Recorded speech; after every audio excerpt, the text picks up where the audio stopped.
evil genius.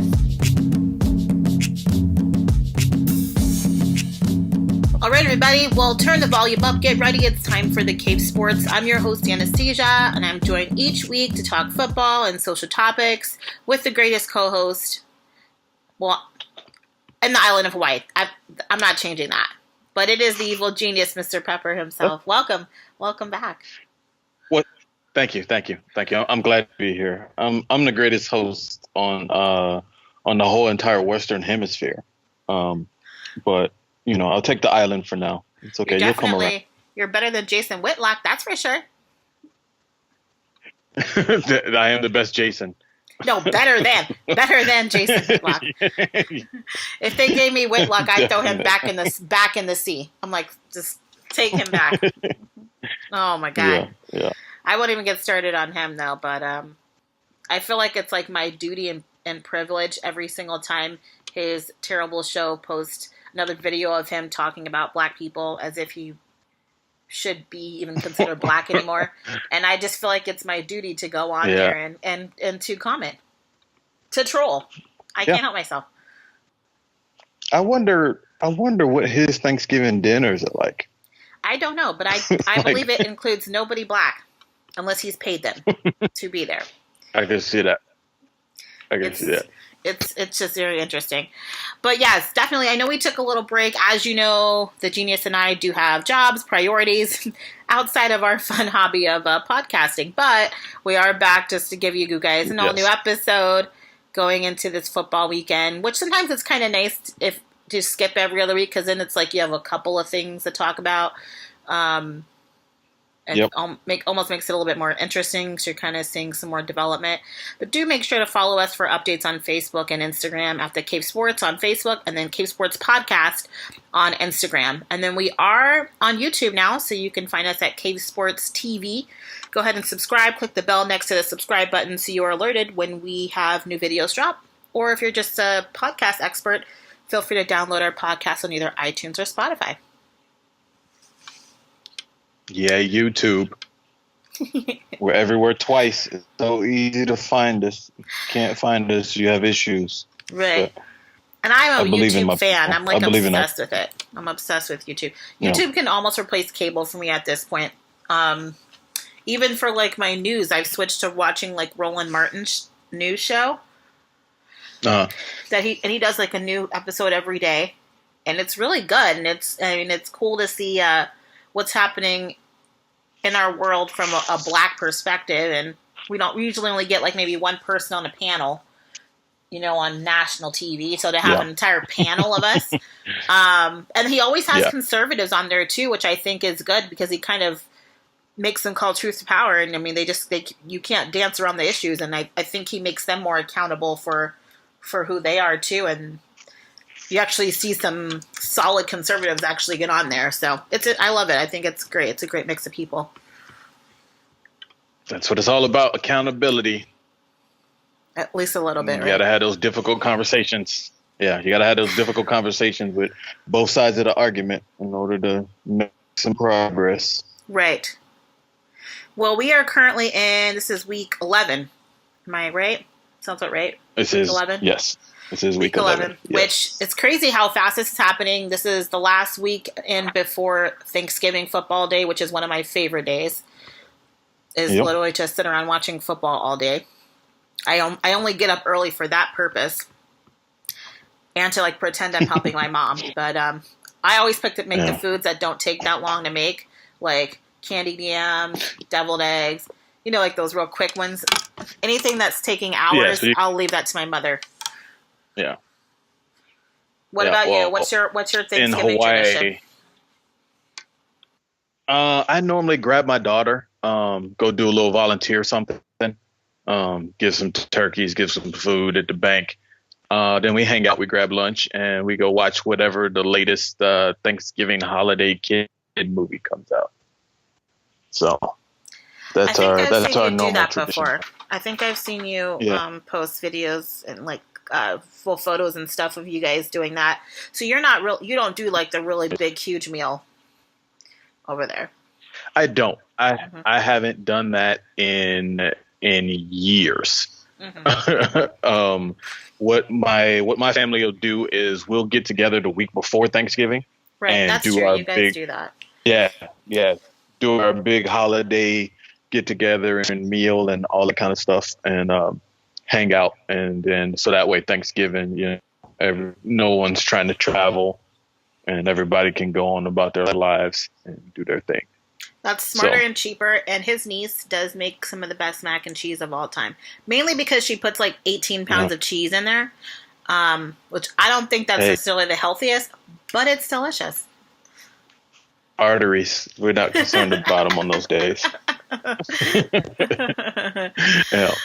Oh my But I god. will tell you, you say that Thanksgiving is the only day you get up early to watch football. In Hawaii, we don't have that luxury. We're constantly up early to watch football. That's true. Games at the beginning of the season start at 7 a.m. here, and changes for everyone else in the whole rest of the country. Then games start at 8 a.m. So we get a little relief, but I don't feel we're bad. up. You're by a beach with pina coladas, so if you're looking for sympathy, Yes.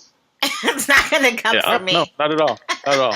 Plus, it's great because literally, if your game is the first early game, you can get drunk before noon, take a nap, and still go on about your day. That's true. That's what I love. So, That's what I love about early games. You have the ability to go out and like yeah, literally party, and I think that's why Sunday Funday is so great because you can end your day at like 6 or 7, and that's like really doing a yeah, lot if you're out that long, yeah. and be totally fine for Monday morning. Yep. Well, So for us, you yeah, can do that, take a nap, and go back out, and still be fine. right. So Well, you guys, we've got the system worked out here. I'm gonna go to Hawaii soon to visit. So you guys know every week we do pick our upset of the week. Last week I feel like that was a setup, but I don't know what happened to Carolina. I don't know. I have no idea. I don't know how Pittsburgh decided all of a sudden they were going to score 50 plus points. How that happened. I don't know. It just all fell apart, Exactly. and I don't know. I'm trying to figure out just that level of inconsistency on Carolina's part. Like, I mean, what was that? It was a sad game. It was a sad game. It's one of those, like, we always know that, the Thursday games, one team has a chance not to be completely prepared at all. Right. But all season, we've been getting halfway decent Thursday games. Right. And not like the year before where it was like any given Thursday, It hasn't been like that. Yeah. Yeah. And then this year was just, they were like, nah, we're just going to go ahead and just shit the bed right now. So we're like, okay, all right. I don't know. It's pretty interesting to watch that game, and I had to ultimately turn it off. And I was just like, this is a waste of a Thursday game. So I don't know. I'm assuming that we will not see that same performance from Carolina this week, but nonetheless, that's had to be a gut punch. Like 51 points in the NFL. Come on now. That was ridiculous. So with that being said, for my upset of the week, I think I feel like I got last week's right. I think I picked Buffalo. Yeah, you got it right. Yep. Mm-hmm. Yep. So I took one. I forget what yours was. Mine was, I'm looking through the games right now. Mine was the Cardinals to cover, and they covered. Okay. So oh yeah, I didn't think they were going to win. Right. Yeah, I didn't think they were going to win, but I was like, 16 is a lot. Right. So yeah, that is a lot. So yeah, we did go with those. This week I'm going to go ahead and take Denver as my upset of the week. Spread 7. So I love my. I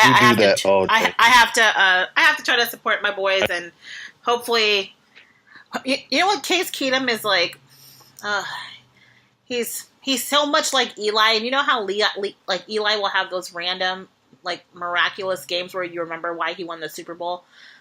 It's like moments like that, and sometimes kind of like last week. Like last week, or Monday night, That's how I feel about Case. Like for the bulk of this season, he's going to be terrible, but then he'll have like a couple games out of the year. And I think we've had all this rest. We had the bye week last week. So if there's any week that he's going to come out and like be a superstar, I'm hoping it's this week. Yeah. Well, right now they got San Diego by 7, and I'm gonna still roll with the Chargers on that. I'm sure you are. I like yourself. I like yourself will go ahead and take my home team and go with Bengals. The Bengals, they got them losing by 4. I think we'll win, but if we lose, we'll lose by 3. But I think we'll win either way. Cover. I did take you guys my pick 6 this week. I just think you had a moment, and I think you'll be back. So. Yeah, we got one of the coordinators that everyone stole from us back, and I think things will settle back in. Mm-hmm. I think we'll settle back in the year on a win streak and make the playoffs, and hopefully not play the Steelers first round. Yeah, I do need Dalton to step it up. Yeah, agreed. He needs to be the leader. Per usual, we. Randomly throughout the season, we've lost AJ Green for 4 games. No matter what's going on, right? No matter what season it is, we lose AJ Green for 4 games. And that's something though you have to anticipate, because if when you have a player that's a track record like that, I mean, it's like Tannehill. You know, there's no reason why Miami shouldn't have a backup that's equally as good as him and pay all the money to have it, because they know he's going to get hurt, or you need to get rid of him. I mean, I don't know another way around that. He gets hurt every year. Plain and simple. Yeah. So, but we just got hit we got hit last week by the team who I predicted to go to the Super Bowl, and the Saints, and they are. Right. I don't think anybody could have beat them the past 2 weeks. Well, the teams that we on some different. The teams we put at the top when we were doing our Super Bowl predictions are in the top in the power rankings, so that's a great segue. Yeah, the Saints are now ranked number 1 in the power rankings. The Chiefs are at 2. Rams are at 3. The Chargers are 4. The Patriots are 5. So they're barely squeaking into that top 5. Then the bottom 5 are the Steelers, the Panthers at 7, Vikings at 8, Bears at 9, when's the last season we've seen the Bears in a top 10 ranking? And the Texans at 10. Yeah, congratulations to them. Yeah. Right. Like, this is to see the Bears and the Texans in there.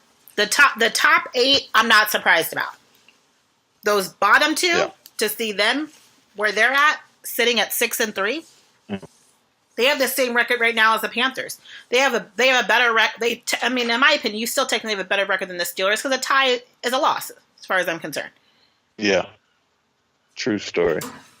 So they're killing it. I do believe. Yeah, I also do believe that we both took Houston to win that division down there this year in the beginning of the year. Yeah, I think we did. I have to look back at those picks. Yeah. I think I wrote that down, and I'll go back and look. Yeah. But it's on the Instagram. It's on the Instagram. So. Okay. Yeah, I'll definitely look at that. I mean, some people would say bold predictions, but I don't necessarily feel like they were bold this year. I think we're pretty solid. Yeah. In our picks. Yeah, I'm on the Instagram right now. We both have. Okay, Houston. I was like, I'm going now. So. Okay. Yeah, I'm already on. And this is why you do Instagram, because look how easy this was. Oh yeah, we did. Yeah. Okay, so I'm looking at. So I'm going to read you guys what I have, and then I'll let Pepper read his picks. Yeah. So I took Pittsburgh to win their division, Green Bay to win theirs, New England, the Rams, Denver, that's not going to happen, San Diego, which you were right, Philly, Houston, and New Orleans. So those were my picks for division winners. Yeah, and I've got Cincy Homer as well. Mm-hmm. Green Bay, New England, LA Rams. We agree. I took San Diego because at the beginning of the season, honestly, nobody knew what was going to happen with the Chiefs. Nobody it was out there. If I wasn't a home teamer, I would have taken San Diego, because to me they had the most consistency going in. And yeah, you're right. I think you and I both discussed Patrick Mahomes, because I remember we were discussing when I said I'd seen him step in that one game where he filled in, and I was like, okay, that kid, you know. And then we knew that they had Kelsey and Hill and Hunt.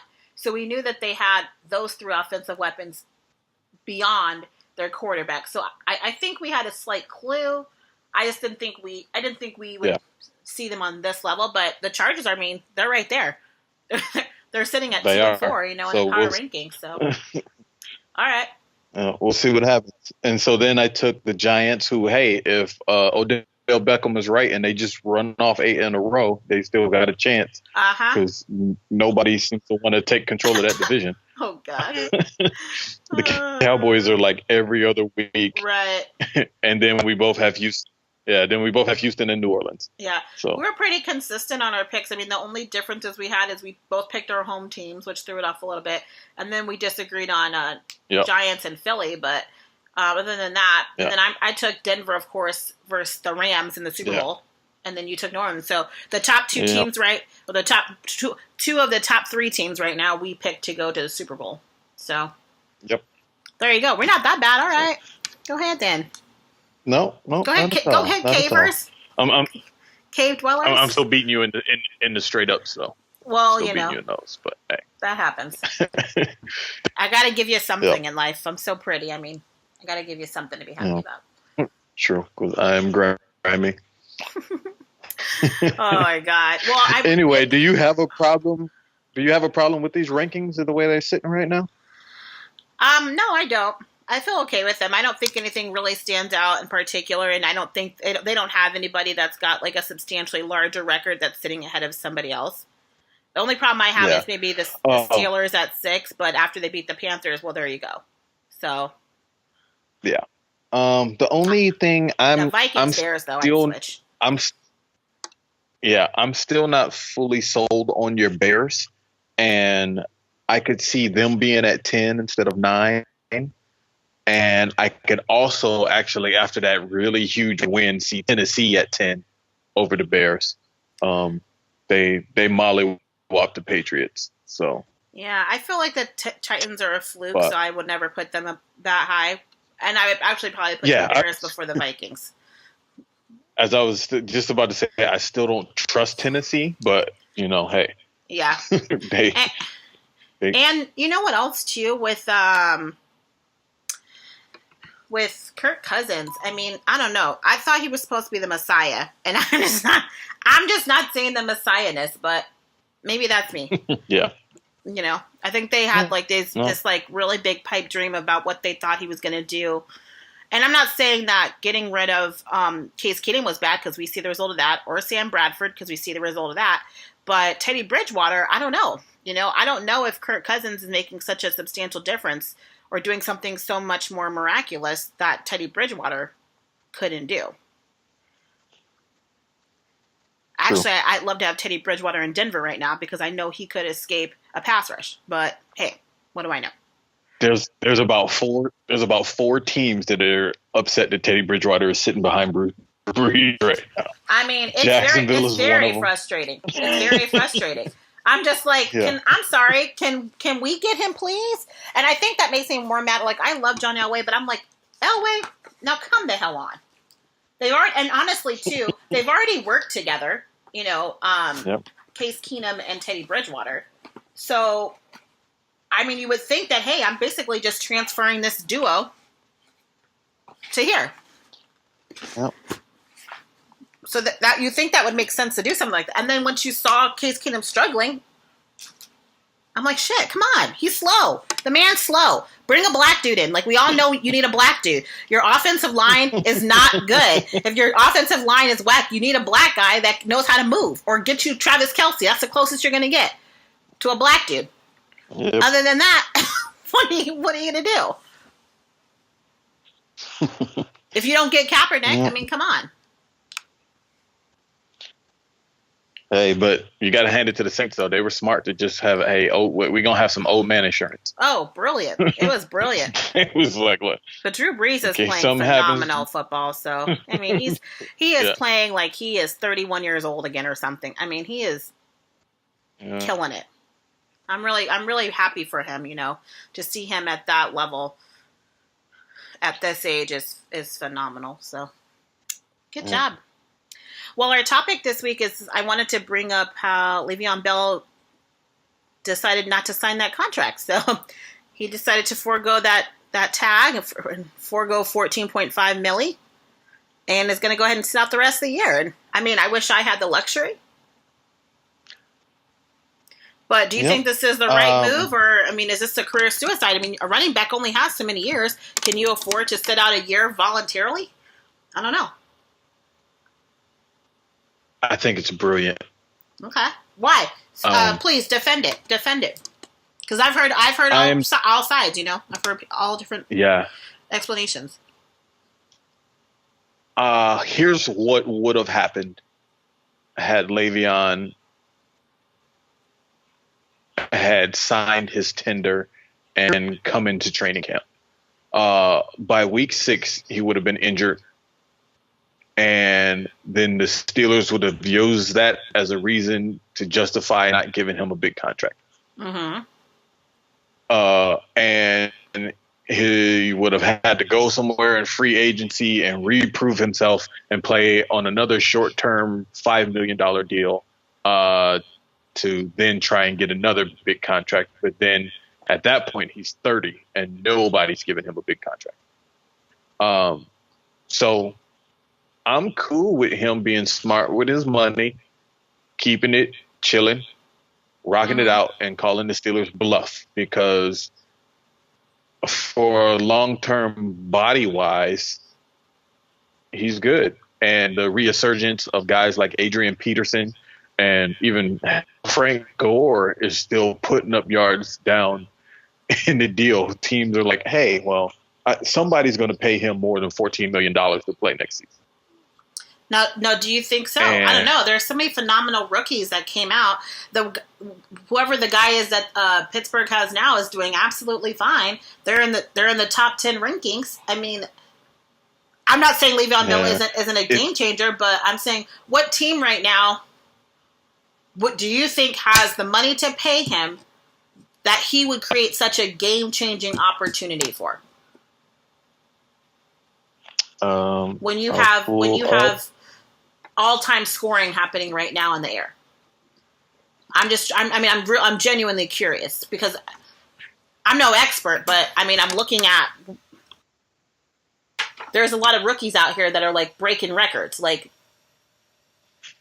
yeah, but let's look at the teams. Let's just look at the top 10 of who's got a weak running game over the top that could afford him. Patriots. The Patriots. So the Patriots can afford him. They have the salary cap. The Patriots can afford him. Yes. Okay. Well, maybe. There you go. Also, possibly the Vikings could use a top running back right now. Well, they could use it, but to afford it. The Texans could also use a top running back right now. Now, the Texans and the Patriots, I think, might be able to afford him. I don't think that the Vikings can afford him. Yeah, just the way that their stuff is structured with all their defensive guys. But, and Kirk Cousins. But, yep. So, I don't know. We'll see, though. I mean, if they felt they had a need, why didn't nobody go get him? Maybe the Steelers weren't trading. I mean, we do have to look at that. They had the rights. And I'm sure they weren't going to I'm sure Cleveland would have paid him whatever he asked for. But do you think the Steelers were going to be going to pick up that phone call? Nah. Well, I definitely don't think the Steelers like to be told no. They're not really a team you tell no to. Yeah. Yeah. Okay. So, but you look at teams like right on that bubble, Tennessee. You look at Miami. Yeah. Well, Miami, they don't know bubble. Bye. Yeah. Yeah. But you look at teams that have room and need for somebody with that massive skill set. Yeah, I would say your analysis and on I would say the Patriots and maybe the Texans. Those two to me seem like a viable location. Yeah. Mainly the Patriots. I think if anything, maybe he would love to see some more structure and maybe a quarterback that takes some more accountability. Because I don't necessarily know if Big Ben really is a type of dude that takes enough accountability for when he's fucking up. And I feel like those players, I feel like he gets on their nerves. You mean the guy who stopped an old lady's car with his face when they told him not to ride a motorcycle? Yeah, he doesn't take guy. accountability. That guy. Come on. So yeah, I just feel like he might appreciate a quarterback like a Tom Brady that is working. Is gonna make sure that he's at the peak of his game, so that way you can never come to him and be like and question his ability or or what he's bringing to the table. So I don't know. That might be good. So I don't know. Keep an eye out on that. I think there's an argument for both. Obviously sitting out is never a good thing, but also sitting out could be good if you're a running back. For me, I always say when you're getting older, sometimes either if you can't get the rest, if you are more of a veteran running back, then you need to go to a team that is as a veteran squad. That's going to give you a team that's going to give you the ability to be successful. Sometimes you're just in the wrong place. Yeah. We saw that with Adrian Peterson. That's a perfect example of that. It's all systems. Oh, you need that right system. You got to have the right system for it. All right. Well, cool. Yeah. Well, Seattle had 9 running backs. I'm sorry. I'm just looking through the rest of the teams. Seattle has everything but an O-line. Okay, so you have everybody that can run, a quarterback that can run. I mean, the damn quarterback might as well have a slash running back by his title. Yeah. But you don't have no O-line to protect anybody. So what does it matter? It's like get an O-line already. Yeah, I'm just looking at the amount of teams that I think would jump to pay at Le'Veon Bell. The Lions. Even the Titans, the Colts. Well, they did get rid of my boo from Abdul Amir. They got rid of him, but he got picked up by somebody, which I was kind of happy to see. Yeah. But we'll see. We'll keep an eye out on that. Like, I just wanted to kind of bring it up because I'm like, not too many of us can pass down 14.5 milli, nor have we had the opportunity to. But I can't say no to $14 right now. Okay, so I'm like. Hey. To I guess it just says a lot about what he feels about his own worth and maybe how he felt about the organization as a whole, and that you're willing to turn down $14.5 million for your principal is like, woo. Yeah. Yeah, I follow this. I saw a lot of social media stuff. I saw the Steelers are a bunch of cocky little bastards. Yeah, look how they ransacked his locker and stuff like punks. Like, who does that? They started acting like savages. Yeah, they just started acting like they didn't need him and they were too good for him. Like, oh, you should have been here because we the best. It's like, no, y'all was hot garbage in the first half of the season. Yeah, very hot. Y'all 2 games away. Yeah, y'all 2 games away from being hot garbage again. Correct. It's like, I don't understand. So I'm like, yeah, I wouldn't have went back either. All right, we good. That's how y'all want to act. Well, we'll see how that turns out. I don't know. It's very suspect. Yeah. Well, with that being said, I wanted to bring in a fun segment for the Evil One and I because, as you guys know, we love to talk about social topics and issues. So I figured we should have a segment that's called Beyond the X's and O's, which they're always telling these players to sit down and bounce a ball or be quiet and go play somewhere. They don't give them an opportunity to go beyond the X's and O's. So we're going to do it for them since they want to be silenced. Yep. Fair enough? Fair enough. I'm with you. So we got a few things to cover today. This has been a hectic few weeks, starting with the police shooting of a nightclub bouncer and hero, because I rarely hear that connected to his name, Jamel Robertson. Yeah. This man was able to stop a potential mass shooting by an armed individual that came to the nightclub in which he was security at, and he was able to apprehend them. And he had a gun, correct? Did he? He did have a weapon on him, yes. Okay. He was paid, and it was all legal and legit. He correct. was all armed properly. And he wanted to be a cop, all his stuff actually. Yeah. He wanted to be a cop. So he apprehended the guy. He was holding the guy. They call the cops. The cops come. The dude, I'm pretty sure they said he had a hat on that said security on it. Okay. That got ignored. The people there are yelling, hey, he's with us. He's security. That was ignored. And he was shot and killed by this I hate to say white police officer, but white police officer. And died. Yeah. 26 years old. Yeah.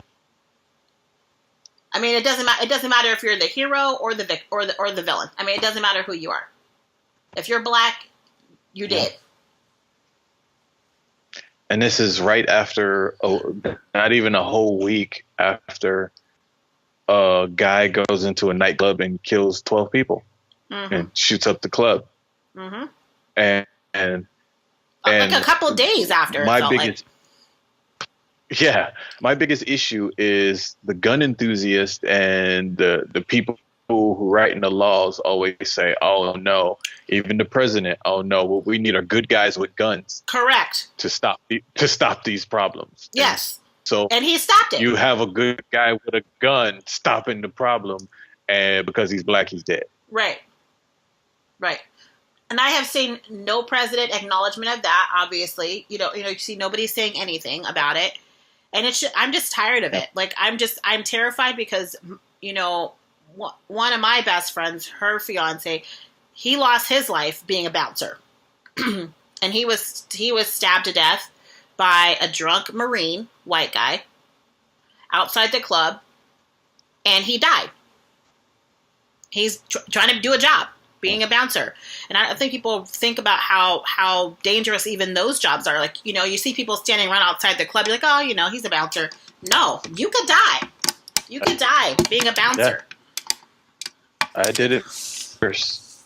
I'm well aware of dangers. It's very dangerous. Yeah. And if you're a black man, I mean, it's double the danger. And I'm just telling people, like, if that is something that you're doing, I get, having the flexibility and needing to make the money, but, just think about you're putting yourself in danger too. I don't care if it's just, you're a bouncer at a club. You could be shot. You could, anything can happen to you. And for the cops, for us to always also have to worry, for the bouncer to have to worry about the police. I don't know if this is training. What is this? Are we just going to call this an inherent bias? I mean, what is this? What's the problem? It's sadly, it's just the same super reheated. It's the same deal over and over again. That our people just don't matter. There's you have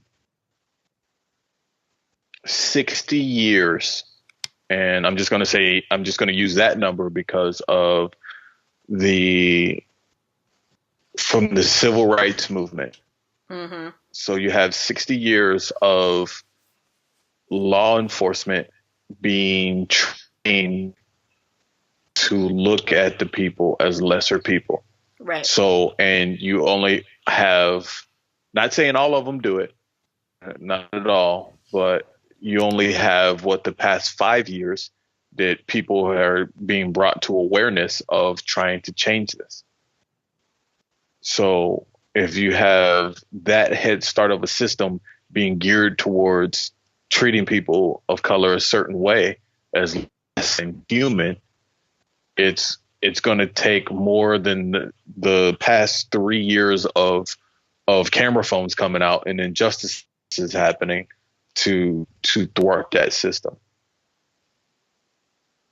Well, I would say one great thing about having the technology that we have today is obviously it's not going to stop every situation from happening, but it does allow for us to physically show some type of evidence as to what's really happening and to tell our stories from a real perspective as opposed to hoping that they believe us.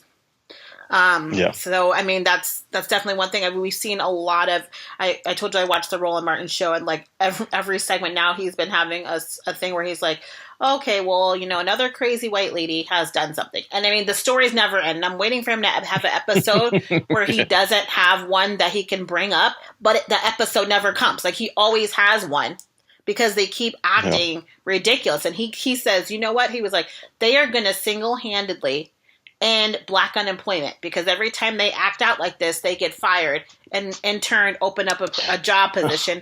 And he said all the black people need to go now apply for those jobs every single time they open up a new job position. And I said, that, I mean, as hilarious as that is, that's real though. It's like, you want to be a professor and you want to call the cops on a girl because she put her foot on a chair. I mean, it's just crazy to me. And I'm like, those cops can be saving people. And instead, I think what happens is they get burnt out because they're having to spend time because Picnic Patty and all these other ones want to call them for shenanigans. And they're working 70 hours a week. And then for the things that they need to be paying attention on, they're so exhausted and stressed out and not trained enough. By the time they get to those is when they don't act right. Exactly. So I'm like, stop it. Exactly. Peppermint Patty, you're the reason why. Stop. Let cops do cop jobs. Not coming to pick up a girl who put her foot on a chair in a classroom. Talking about you feel threatened. Shut up. Oh my goodness. It's crazy. You feel racist. You feel racist. Well, I was watching that. What's her name? Jane. I forget her name.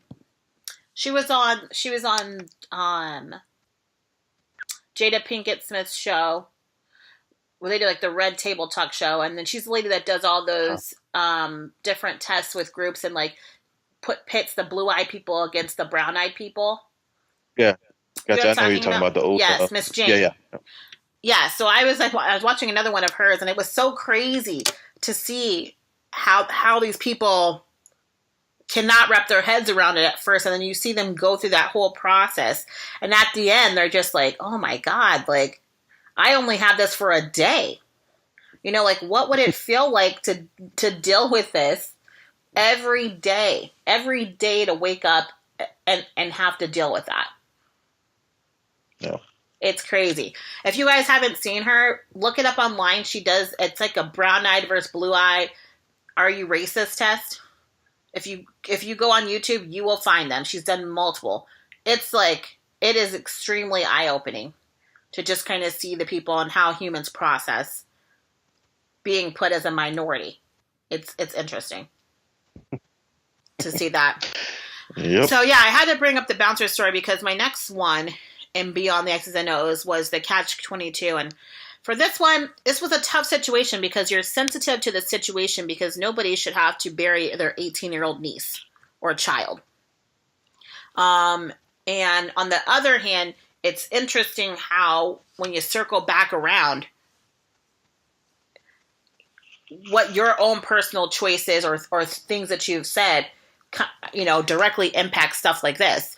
And so for the shooting that was in Thousand Oaks at the bar that Pepper was just talking about, so Adam Housley, who is like a Fox News reporter, he's married to Tamara Mowry Housley from The Real. So he has a biracial wife, which in turn now he has a couple biracial children. So his niece was shot and killed. She's one of the people that was shot and killed at this Thousand Oaks. She was only 18. Yeah. She was there for college night. She was just started at Pepperdine. And now she's dead that quickly. She did you know what I'm saying? She couldn't even finish her first semester of college. It's ridiculous. So for that alone, that's just disgusting. And I'm done with this NRA nonsense that this dude that had already had a psych eval done had the opportunity to walk in there and kill those people. Number one. But beyond that, with Adam Housley, he had some highly questionable racist comments surrounding Trayvon Martin's shooting. And I find that this is kind of an interesting thing because sometimes with people, when they marry people of color, they assume that washes away any of your original sins of racism, and it doesn't. And it also doesn't automatically make you not racist because you married somebody of color. Because you can still have some innate racial bias. Yeah, well, what I think it is that what they deal with that person, they think, okay, well, that person represents everyone of that race. Right. And it's like, nah. Just because your wife might feel a certain way about this central topic does not mean that all black people feel that way about that topic. Right. Because your wife could have been, not just to use the extreme, your wife could have been a Jason Whitlock. Right. Which definitely doesn't represent. Correct. people. And she of has that moments. She has moments because she is constantly defending him. And I don't know if she necessarily holds him as accountable as I would like for her to. Yeah. And I understand you love that person, but you still married a Fox News reporter. So there's going to be some things about him that might come back to bite you. And you got to be able to own that and be like, hey, I get it. And these are conversations him and I have in our homes because our kids might see this one day. And he has black kids now. He has a black son, a black daughter. So I don't know if those conversations are happening behind closed doors. I hope they are. I hope that she is being highly transparent with him and, bringing up his problematic times. For instance, somebody, so I had some notes about it. So this is something that he had posted online. And somebody says, wait, did Adam really say that Trayvon brought his own death to himself? Or are those just bad rumors? So somebody was just asking the question, did he really do this? Because it almost sounds like, I can't believe you would say something like that. And he responded with, look at the timestamp. As a reporter, when I was first covering it, I said that. We didn't know all the facts, and guilt or justice is not the answer. Look at all my tweets over time as the story evolved. But wait, that wouldn't fit the narrative that I am insensitive and racist. Now would it? We need to stop the hate, stop the misrepresentation. Sure. So it's interesting to me as a white man. Okay. First off, you're getting this sensitive about it because you recognize it in yourself, and you're ashamed of it because you have a black wife and black children. And you did it instead of just acknowledging the fact that you had an innate racial bias, you're going to go all around the mulberry bush and use an excuse of what every other white person uses. Well, I didn't have all the facts first. So you assumed he was guilty until innocent, and you assumed he brought it upon himself because you didn't have all the facts. So your immediate innate bias was that he was the guilty one. Because you didn't have all the facts. When we all know the facts from the beginning, where that young man said, somebody's following me. And that George Zimmerman called the cops and said, I am following somebody. And they said, leave him alone. And they said, leave him alone. So how do you bring it upon yourself when somebody's following you and they tell him, leave him alone? Stand down, we on our way. Right. So they're just some of the behaviors from that, and I don't know. It's just, for me, it's very tough because him losing his niece is to me a separate thing from this. Like, I feel like I can empathize for him and his family for their loss, but I can still hold you accountable. Yeah, I feel like the best thing for him would have been, hey, I'm high profile. My wife is high profile. Yes. But look, we not gonna answer any of this stuff. We're dealing with family grieving right now. Correct. Leave us in peace for a minute. Correct. Just don't say nothing. He should know as a reporter, sometimes you just gotta shut up and not answer. But you're grown. They did interviews, though, Pepper. They did interviews where they got on TV and cried and said, we're going to fight for gun reform and so on and so on and so forth. And I'm just like, you know what? This ain't the time for that. You got too much history, boo-boo. You got too much history.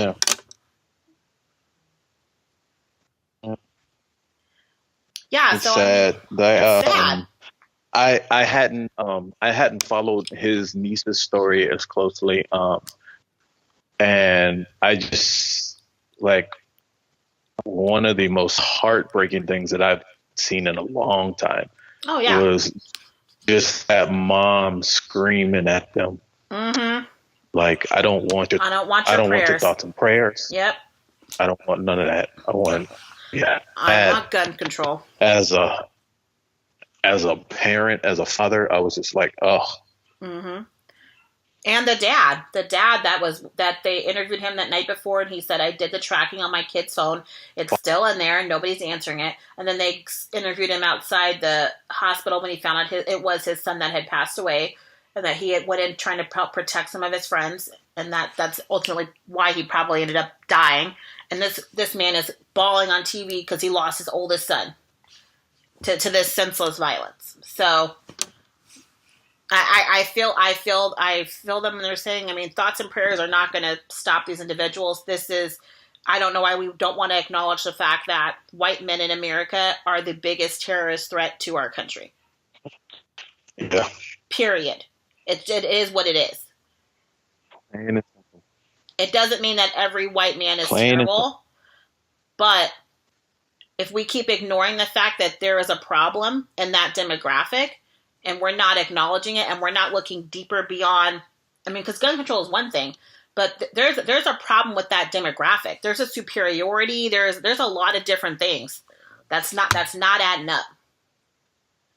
Yeah. It's a loss of power. I mean, I think they're going to have to start doing a whole bunch of therapy for them nowadays. You know, like they're having PTSD from being in charge, just like we've had it from being not in charge. Interesting. But yeah, that was definitely something I want to talk about. And then to cap it off, after the election primary, obviously the Democrats were able to take back over the House. Republicans still have the Senate, but we did have some seats flipped there. So this is really going to help to bring more of a balance to power. And this is something that I spoke with some of my family about after we voted.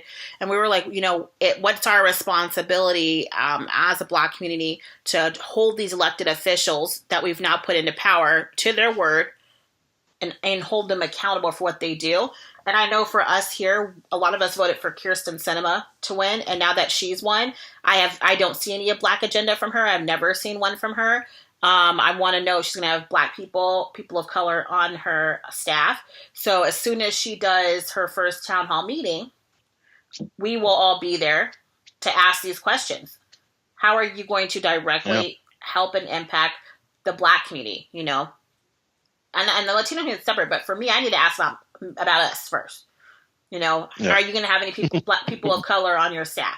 So those are some of the things, like, I just want to start holding some of these officials accountable. And I think you can't stop after the vote. You now have to get those people in office, and then you have to call truth to power. You have to hold them accountable to make sure that they do what they say they're going to do. Otherwise, it was in vain. It was totally pointless. Yeah.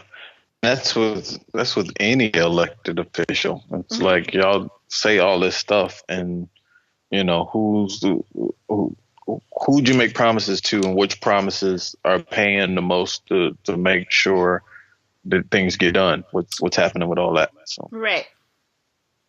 Yes. So how did elections go in Hawaii? Did you see a large turnout or? It was an okay turnout. Things here stay pretty blue, but they're conservative blue. They're not very progressive on their movements. This state, I've been here almost 12 years. Yeah, it'd be 12 years January. And it's had a little bit of upward mobility, but it's almost to the brink of getting all the old thought processes out. Yeah. It's the land before time. Things move very slow here, and very old ways of thinking. Right. Like I said, it's a blue state, but it's not a progressive blue state. It's like the 60s blue state. Yeah, exactly. So, you just see the younger folks starting to take a little bit of a hold in the lower ranking politics, and then, you know, hopefully with the next deal, we get one more step towards the more powerful positions. You guys got that senator though. Yeah. What now? You're one senator, the woman senator. Tulsi Gabbard. With the one with the glasses. She's like older. There's a couple of females. That's Macy Hirano. Yeah, she's a ball buster. Now that's the one I like. Now that one, keep her where at the top. Yeah, because she's here to play no games. Yeah, yeah. She's a little ball buster. Oh yeah. She's a great. She's one of the old heads that really moves things along, and it's like, yo, she stays on it. She's one of those congressional watchdogs. Yes, and she stays on it. They're trying to get rid of Nancy Pelosi, and I've been calling for the replacement of Nancy Pelosi and Chuck Schumer, because for those same reasons, as if you're going to be the old dog in the building, I need you to still have some bite, and those two don't have enough bite for me to be at the head of the table. Oh, yeah. Not dealing with the Donald Trump. Agreed. I'm sorry, you can't be soft right now. Yeah. There's Very only a true. certain level of civility that's going to work. Yeah. So I don't know. Yep. That's interesting, but yeah, we just need. I really think the country just needs one more 2-year election cycle to get these young kids of age, and I really think things will flip off that next one even more. So, because this new generation, they're a different breed.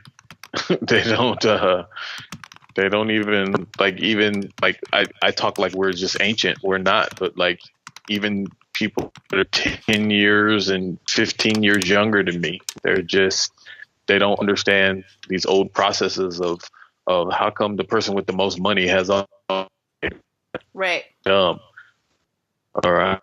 And especially when it comes in terms of race, they're just like, they really don't understand these old racial techniques of things. Right.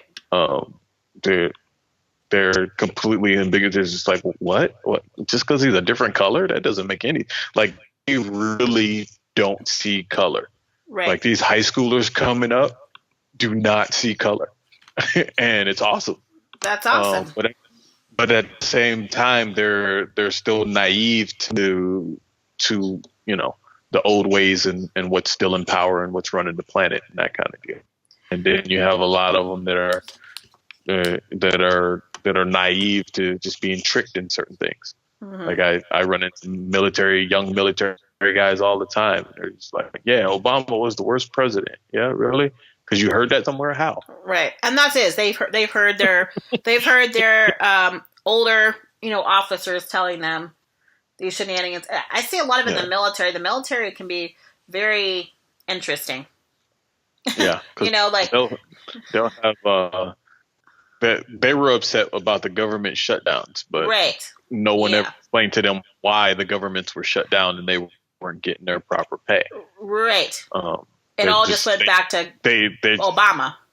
Yeah. They're just trained to look at, the guy upstairs, so the guy in charge, and it happened under his watch. So that's just the military way of thinking. But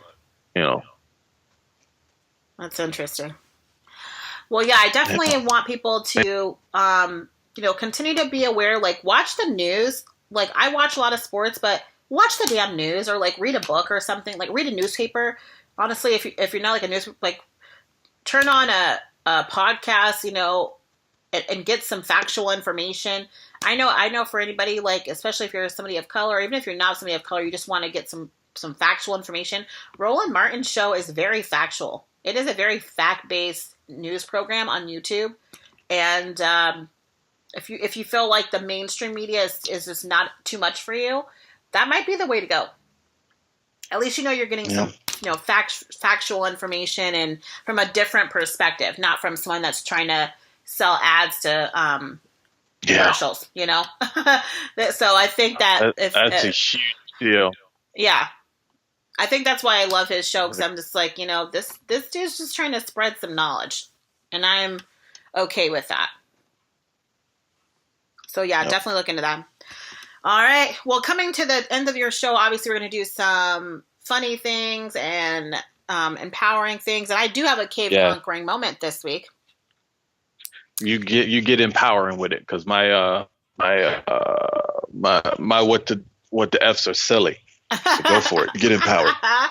All right. Here it is, the WTF not. The cave conquering moment of the week. Girls, we run this mother. Yeah. Girls, we cave conquering moment of the week. Girls, we run this mother. Yeah. run this mother. So, mine is for shout out to Simone Biles. She became the first American, okay? It has nothing to do with race, it has nothing to do with gender. The first American to medal in every event at World. So there has been not one American man, and she's the first woman, period, to have done that. So basically, she went into the World Gymnastics competition and medaled in vault, beam, bars, floor, all around, overall. She basically swept it. She got a medal in everything. She was on every podium for everything. Like 4 golds, a silver, and some bronzes. And a bronze, she won, like, I want to say her overall and her all around were golds. And then I know she won gold on floor, and she won gold on, I want to say vault. And then she got bronze on beam, silver, I want to say on bars maybe. I think that's how it went. Either way it goes, the girl came home with some bling. And she made history once again. She is the cutest little thing I've ever seen. I follow her on all her social media. Her and her little boyfriend, he's little just like her, and he's a wrestler now. He's with he's like, it's a WWE or whatever, he's like training to be one of the big time guys. So he's like in their training program to be a wrestler. Okay, yeah, so they're just so stinking cute, and I don't know, I just love to see her putting just so much positive energy. She doesn't have any scandals. I mean, she's just out there living her life, winning medals, breaking records, no drama. Doing backflips. A smile on her face, a decent ponytail. I mean, she just makes me so proud. Yes, she is amazing. I was watching her, I was watching her vault. Yeah. Like, it was like a little over a week ago. And she was just doing craziness and flying and then landing and not moving. And I know. Like, how do you get all that momentum to stop? And, well, I guess if you're only 84 pounds and 3'7", but still, it's still like her physics is her physics. Beam was amazing too, but she got bronze and beam. But even the beam was like, I think the beam wasn't because she she jumped a little bit when the landing, but it was like, I watched what she was doing on that thing, and I was like, that thing is like 4.5 inches wide. Like, what? It's just unbelievable. And she's otherworldly video game stuff. She's considered old for for her to be competing at that level. Like, she's gonna go to the next Olympics and clean house again. Yeah. And she just, I don't know. So shout out to you, girl. You're conquering the cave, all the caves, the man cave, the woman, all the caves. Yep. Shout out, Miss Biles. Shout out. Yes. That's it for me. All right. So I'm going to give a couple of quick WTFs. What the fuck?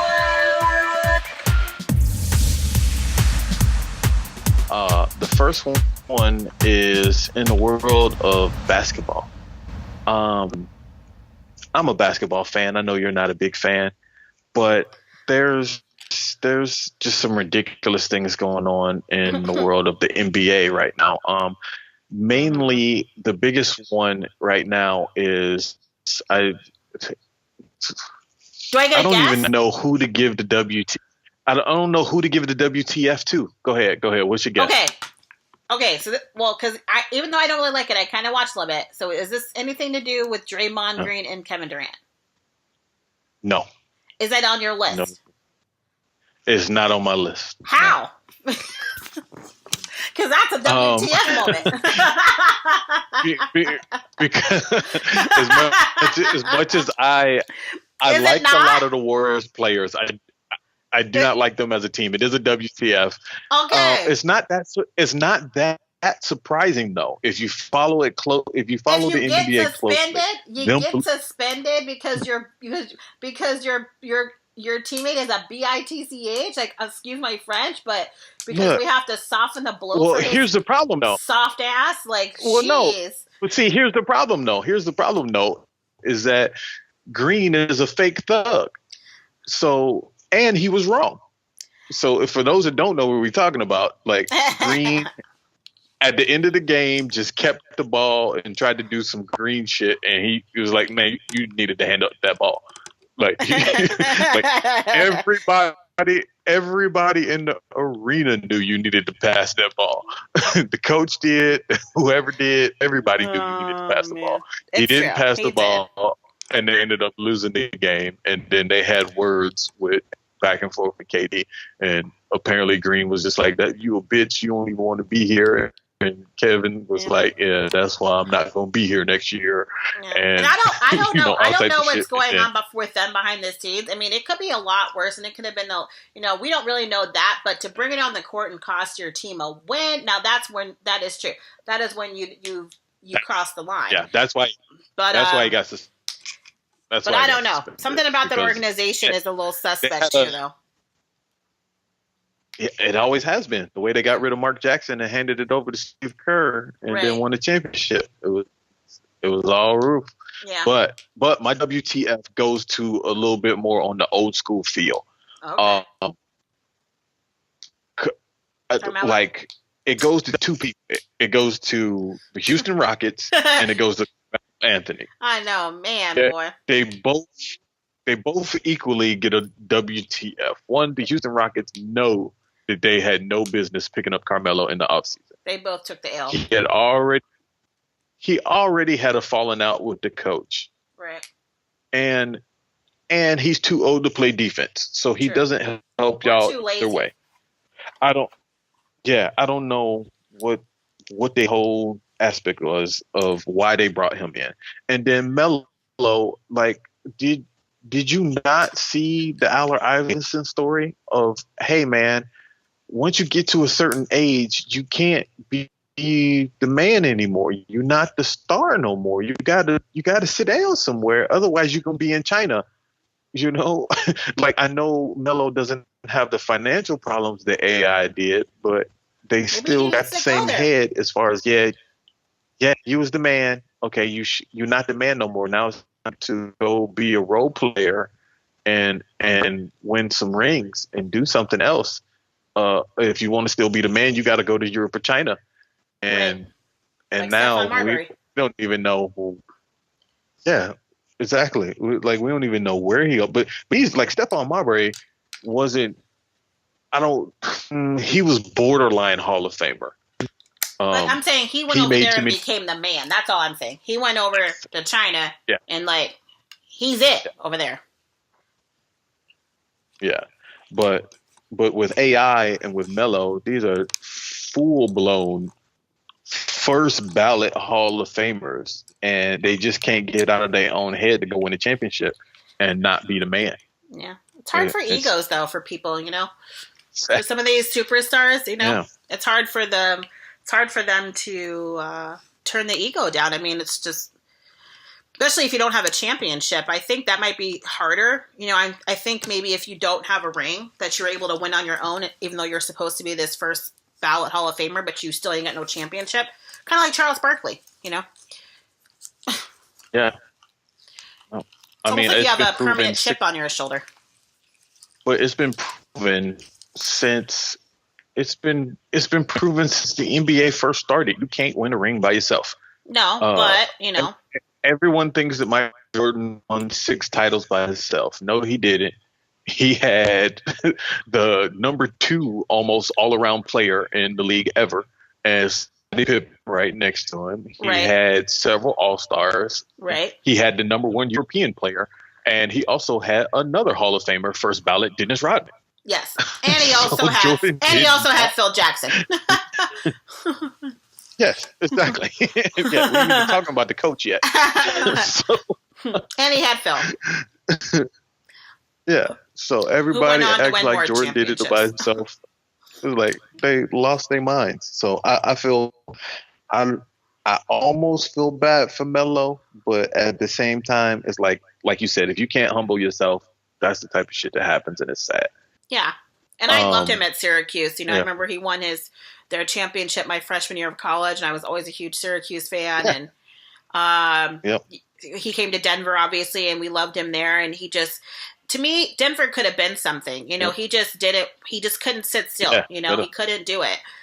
And he was a star there. And to be honest, he would have been a star for a very long time because Denver wasn't going to pull a Kobe. Or, you know what I'm saying? Like, they weren't going to get a LeBron James there. So you could have been a star for a long time. That's why certain people stay with certain franchises in certain cities because they know they're only going to pull a certain type of person there.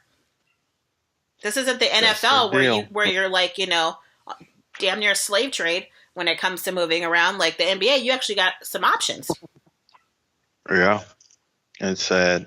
And the other quick WTF what the fuck moment of the week goes to all the females that are hating on Jill Scott for her video. Oh, here you go. For those that don't know, Jill Scott I haven't seen any hating women, but yeah, I've seen tons of hating women on my timeline. It's sad. It's sad. Hey, Jill gets freaky and she does her thing at her shows. It's kind of a WTF for both parties, both male and female. Fellatio simulation is what she did. Yes. So, one is that females are hating on her. She shouldn't have been doing that. She's such and such and such. And so a lot of people are just like, well, if you did any of that, maybe you'd keep a man and such and such and such. So it's been getting ugly on people's timelines. And then dudes are just like, oh yeah, if all females did that, they'd be able to keep a dude. Well, you know what? A lot of dudes don't deserve that type of treatment. Correct. So they need to sit down as well. Let's call a fact a fact, okay? Because I'm pretty sure Jill Scott, if her dude ain't handling his business, she's not doing that either. There's no private Jill shows either at that crib. Exactly. Everyone's talking about Jill can't keep a dude, and it's just like, you know what? You don't know what happened in their household, and the hate on Jill for having 2 failed marriages. How many failed relationships has the common people had? So it's very funny to see people's reactions to it. You can see my reaction to it. I did see yours. I'm pretty sure I commented on yours. Yes, I thought it was just funny. It was just a funny incident. But yeah, my WTF goes to anybody not being true to themselves. It's like people can say certain things, hate certain things on other ways, but it's like, really, what are you doing to deserve that? And what are you doing at home to not make those types of great things happen? Correct. But hey, it is what it is. And I'm not that's hating how on I feel Jill. about it. She, and frankly, I mean, we're not going to get too graphic, but I saw absolutely nothing wrong with what she did. For the right individual, that's a great time. But it ain't going to be the Joker that's not handling business that I'm going the extra mile for. So that's the whole thing about it. But I think some guys act like a lot of women don't already do that, like she's doing something special, because she's not doing anything special. Just a lot of y'all ain't doing nothing to deserve it. You probably haven't seen it in a long time. Yep. Quite sad. Oh, well. Oh, Lord. Okay, yeah. Well, if you haven't seen the video, there's plenty of videos out there for those of you that I guess are curious. Jill Scott Challenge. Evil Genius Network. Look it up. Please say there's not going to be a Jill Scott Challenge. I don't need to see that. That's taking it to the extreme. It is. It's like team too much. Funny. There's always viral challenges for every little dumb thing that happens. And I'm assuming they're going to just start having different things they're going to be having with banana, they're going to cucumbers, all, shower heads, who knows? They're going to just be doing the most, Yep. Oh, wow. Well, thank you for our WTF moment of the week, sir. You're welcome. Of course, that's our show for this week. I do want to thank everyone for tuning in. Don't forget to follow us on Facebook and Instagram at the K Sports and K Sports Podcast. Of course, I am your amazing host, Anastasia. And I am Pepper, the misunderstood evil genius, everybody's favorite crazy cousin, the most powerful comedian on the planet. Oh, Lord. One day he will be. And of course, of course, this is the cave.